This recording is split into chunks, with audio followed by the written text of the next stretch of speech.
बलगम और छाती आपकी जकड़ी हुई, पूरे हालात, बच्चे बड़े सारे, क्या क्या करें इसके लिए? देखिए, इसका जो असल इलाज है सबसे बड़ा वो है यखनी।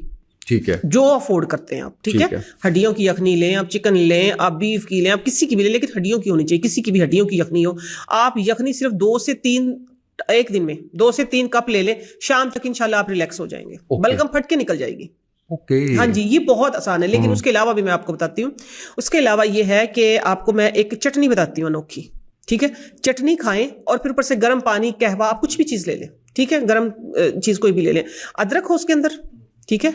अदरक के साथ आपने यही पुदीना, सब्ज मिर्च की जगह आप काली मिर्च डाल लें, सब्ज मिर्च ना डालें, पुदीना, अदरक, थोड़ी सी हल्दी और उसके अंदर काली मिर्च, नमक हस्बे जायका जो भी हो, लहसुन डालने की भी जरूरत नहीं है। सिर्फ ये चटनी आप रोटी के साथ खा लें। रोटी के साथ जब आप खाएंगे ना, तो आपको काली मिर्चों की एक अजीब फीलिंग आएगी कि आपके सीने के अंदर से जिस तरह कोई धुआं सा उठ रहा है, अदरक की वजह से ना। सब्ज मिर्चें नहीं डालनी उसके अंदर।